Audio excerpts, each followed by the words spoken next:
Morning, YouTubies. How's it going? Alright, I figured I'd come on here and give you a little bit of an update on my mama. And I have some ruffles. Everybody's had ruffles. I have some ruffles to munch on while I'm talking to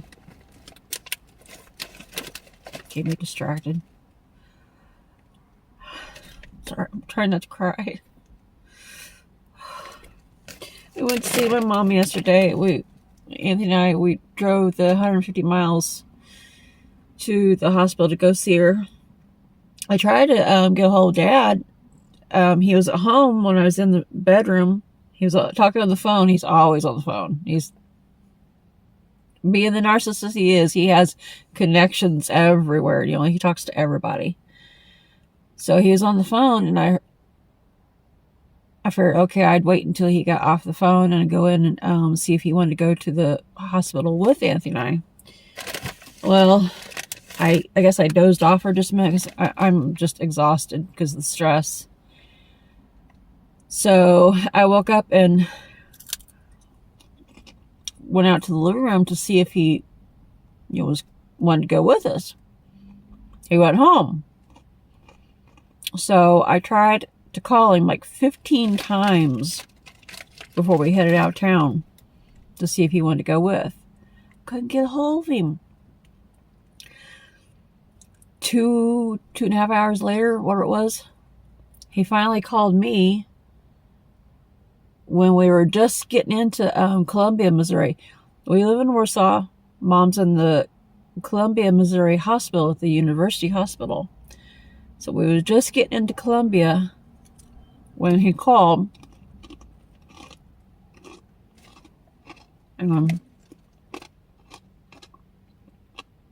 So I let him know what we were doing and apologized for not being able to get a hold of him. I tried because I wanted to include him and go and see Mama.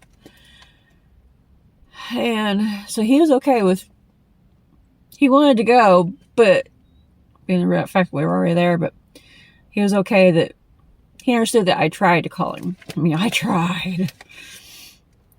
But, so all he asked is that me keep him updated and everything, so we did.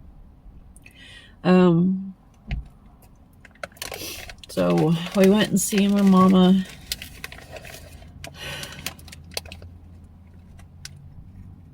Oh my gosh, she looks so tiny and frail.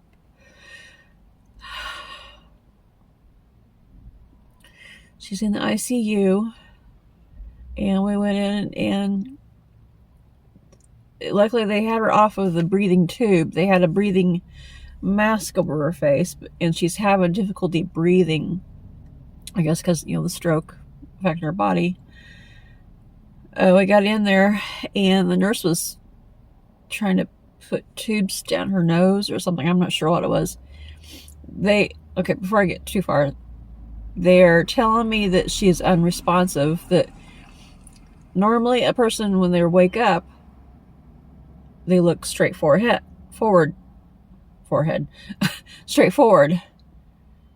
But when she's woken up, each time she's looking to the left. So they think it's something neurological. I guess they were supposed to have done an MRI the other day, MRI or a CAT scan. It might have been both, to see if it's something neurological. And they haven't actually let me know anything on that yet. I hadn't thought about that until just now. But I lost my train of thought. So yeah, they're thinking it's something neurological. And she's not responding to any commands, like to give a thumbs up or wiggle her toes. She's not doing anything of that nature. So we got in yesterday, and the nurse was, I think, putting something down her tubes down her nose or something to do with the breathing thing. I don't know for sure, but whatever it was, I'm thinking it must have either been painful or uncomfortable for her, because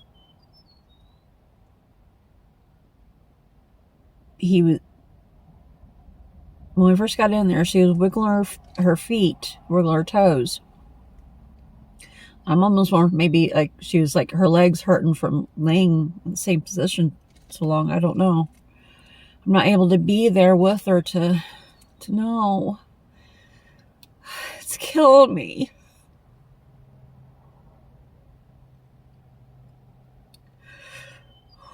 Don't cry, Vicky. Don't cry. Don't cry.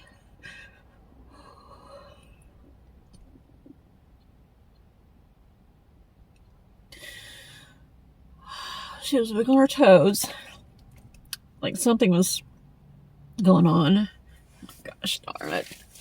Sorry. She was wiggling her toes, and then he started to do whatever he was doing. And I don't know if it was painful or if it was agitating her, like uncomfortable or something, because she started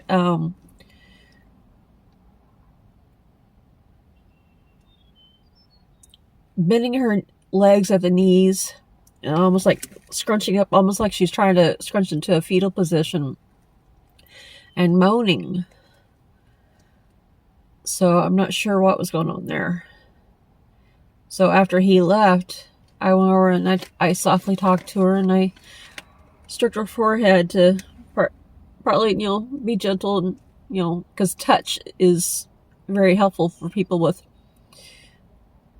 strokes and Alzheimer's is what I've heard. So I did that, but also I was trying to partly get her hair over her face and everything. But so I talked to her a bit and everything, and she seemed to calm down.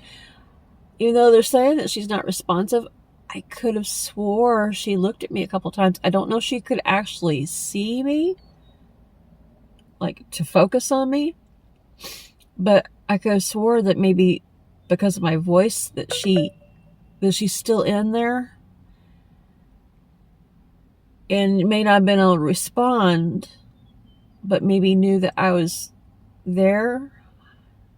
I really don't know. I don't know if that was the case or if I'm just wishful thinking. I'm hoping that that's the case, that she's still in there. I'm believing that that's the case. I've got to believe that it's the case, that she's still in there somewhere.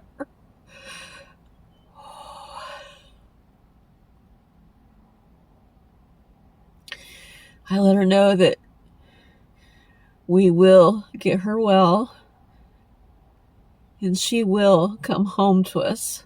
I will do everything in my power. I let her know that I will do everything in my power to get her to where she can get home to us. Part of me is wondering if maybe because of her condition that she might have to go to either a rehabilitation center or a nursing home. And oh my God, I don't want her to go to a nursing home. I've swore ever since I was a child, mostly because a lot of the nursing homes way back in the day were a lot worse than they are now. But I always swore, ever since I was a small child, that I would never, ever put my parents, even though Dad's a butthead, because of being a narcissist, I've always swore that I would never, ever put either one of them into a nursing home if I could keep from it. If I had the choice and had the power to make that happen. So I will do whatever I can to make it where she doesn't have to go to a nursing home if I can keep from it. I've already been talking to her insurance agent and seeing about maybe, because the chronic fatigue that I have, I don't have the strength to be able to take care of her on my own, especially if she's got to be, lifted or anything like that. I physically can't. And I get worn out just the littlest thing. I get wore out just taking a shower sometimes. It's exhausting. And sometimes I have to lay down for an hour or two after I take a shower just to relax. Maybe not always sleep, but at least to relax. So I know I can't take care of her on my own. And because Anthony having his own health issues, and Daddy having his own health issues, and he's 87, she's 77, she'd be 78 in June. I know that they don't have the strength and energy to care for her either. You know, maybe me and Daddy could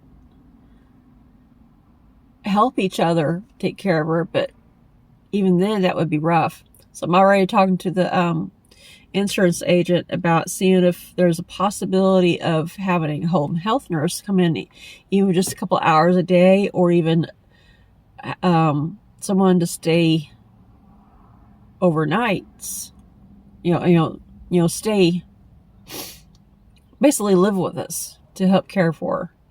I don't know if that would be possible. I don't know how expensive that would be. I don't know if her insurance would cover it.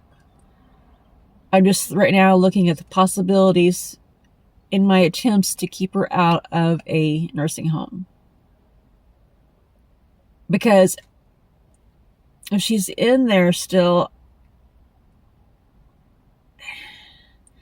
I'm hoping that if she came home, I could help her with the physical therapy, because she'd probably have to go to an actual clinic to have additional physical therapy. But if she's home, I'm hoping that I could help her with, do talk therapy and touch therapy, different therapies like that. Maybe even music therapy, because I know she likes gospel music, things like that.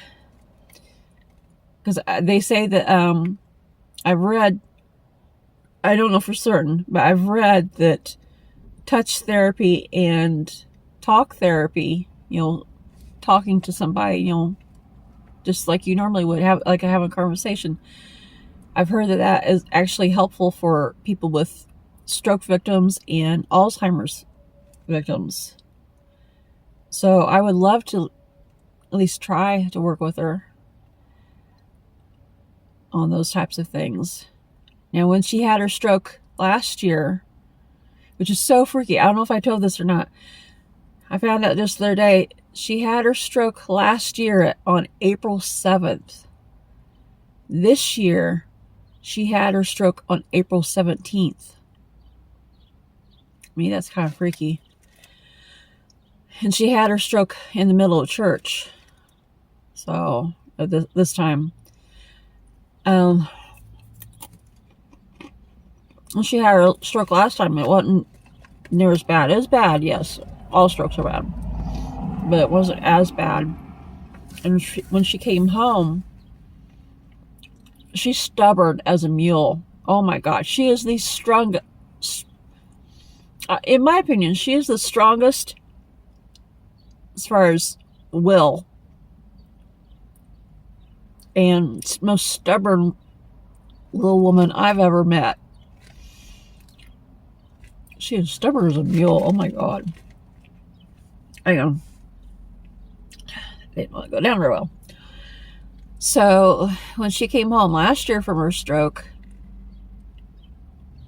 within like the next day of coming home, she was determined to go in the kitchen and putt around, because she felt like it was her responsibility to do the cooking and all this kind of stuff, and making the dad a pie and all this kind of stuff like she always did.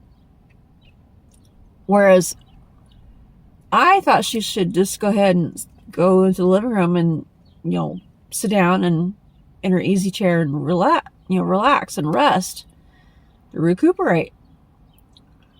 But I didn't want to say too much, because I didn't want to derail anything. So she was stubborn to get in there and putt around and cook and stuff. So I let her do as much as she could.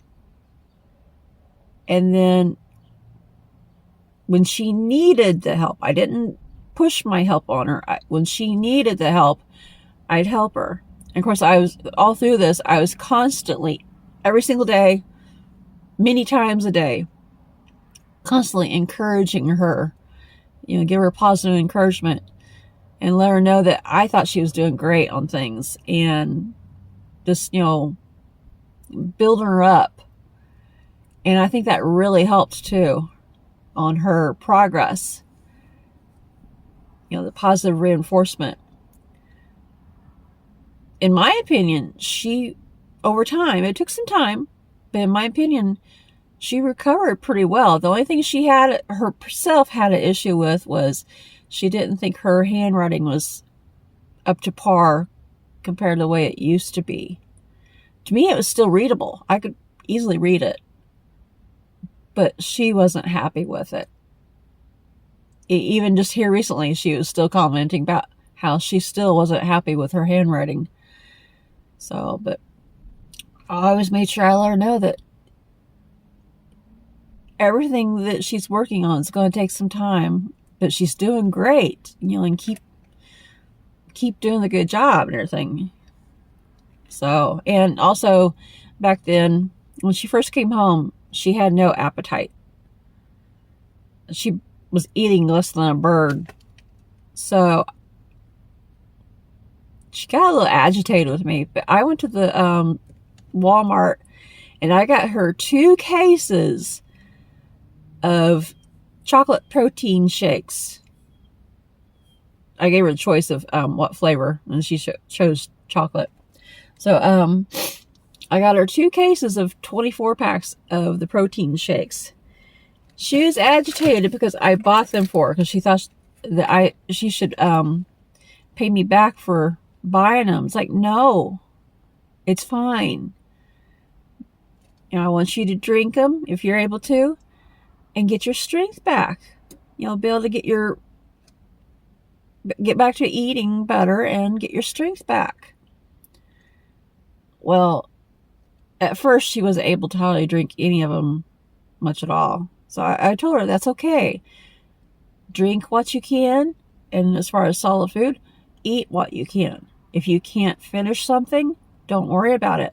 You can always come back later. We can always boil it up and put it in the fridge, and we can reheat it or whatever later. You can nibble throughout the day. That's okay. Well, as far as the drinks, she was agitated because I bought both those packs, and she wanted to pay me back. So I told her, no, you're not going to pay me back. So finally I had to make a deal with her. It's like, okay, here's the deal. Once you're able to get your strength back, part of it, she was wanting to know how much I spent on those 2 24 packs. I think it was like 40 or something like that, dollars, something around there, $40, $50. She is worth it. She will always be worth it.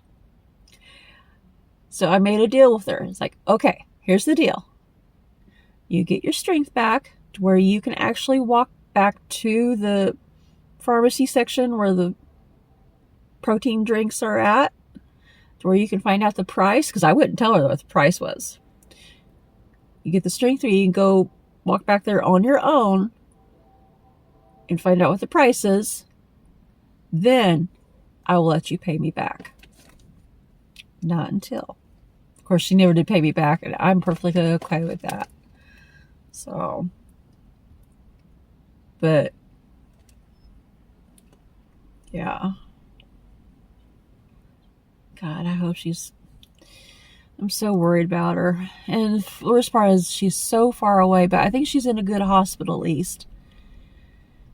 If things go as planned, tomorrow, Sunday, Anthony and I and my dad and I think he's my 3rd cousin, Mom's 2nd cousin,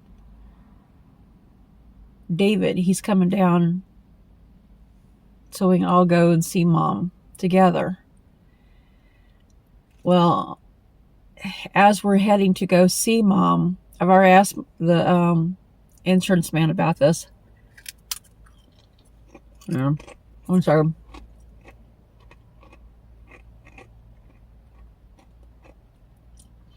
Our insurance man lives maybe about not quite a mile away from us, just down the road. There are some beautiful purple flowers on the edges of his property. And Mom always loved those purple flowers. She's always talking about them. She calls them Grandma's flowers. Mom, her cousin David, and her cousin Nancy, and I think my Aunt Ruthie also, when she was alive, always called them Grandma's flowers. Because when they were children, my great-grandmother, Mom's grandmother, had a whole bunch of these flowers in her yard and on the hillside of her yard. And they didn't know the name of them. So they always called them Grandma's flowers. And she always loved those purple flowers. So our insurance man, he has some of those on the edge of his yard, his property. So I've already asked him just a little while ago if tomorrow, as we're heading to go see Mom, if it'd be okay if I pick a couple of those, make a little bouquet for Mom and take it to her. And he said yes. It's like, yes, thank you.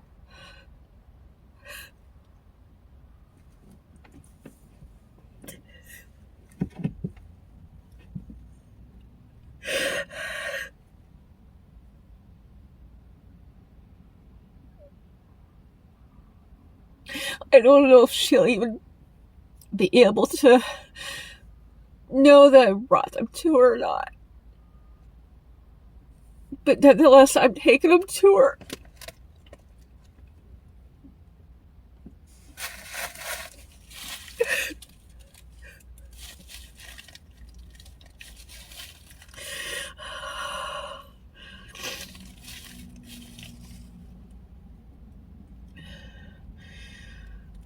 I've got to get her better. I've got to get her home. I want my mommy. I haven't called her mommy in like 30 years, but I want my mommy.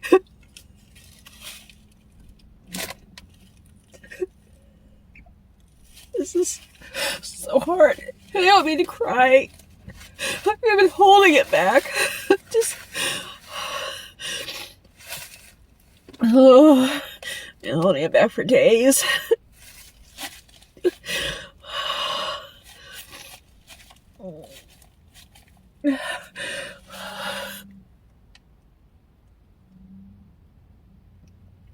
I know she's in there.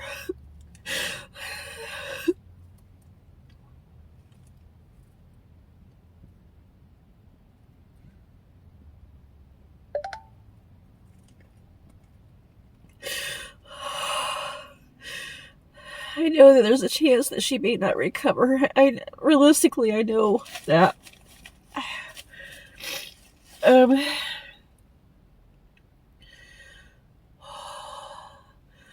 Oh, I'm just feeling like all kinds of little floaty, lightning bug-like things flying around my eyeballs. Oh, chest hurts.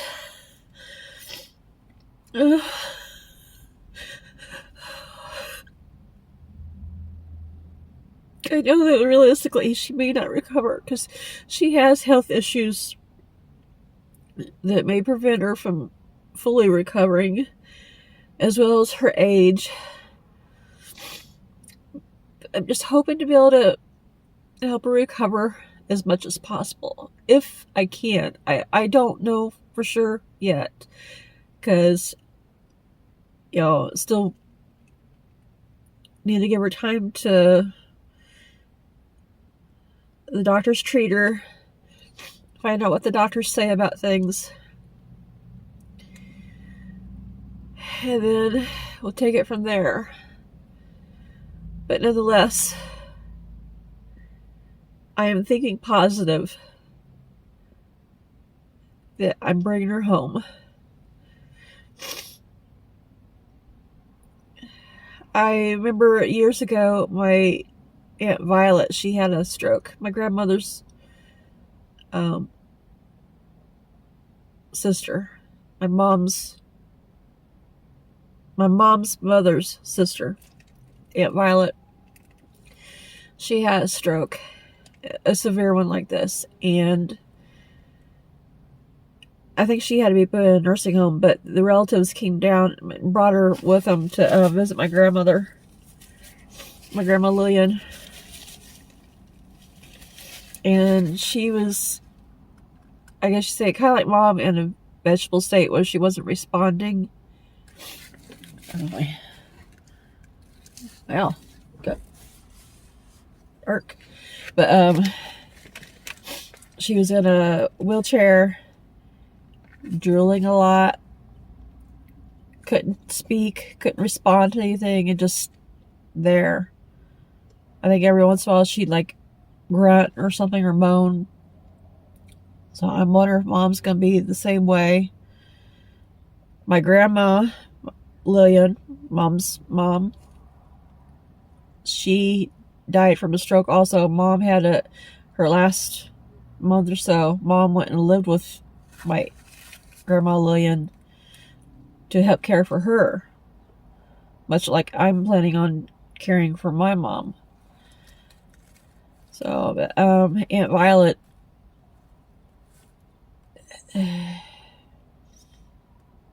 they put her in a nursing home and they didn't work with her. I don't know if they could. I don't know if... I still don't know a whole lot about strokes, especially of this degree. I'm just hopeful that I can help her the best I can, because I know that the brain is a powerful tool. And you can rewire the brain. You can... I've heard that people can recover from severe strokes like this, but it takes time, and usually people are younger and don't have the health issues and age against them like Mom does. So I am hopeful, but I'm realistic as well. So anywho, like I said, I just want to come in here and give you guys a heads up of what I'm going through. Oh my God, it's hard. I knew this day would possibly come, but you can prepare yourself mentally all you want, but when it comes right down to something like this happening, that's when the reality of things really hit you. Dad has been a little bit of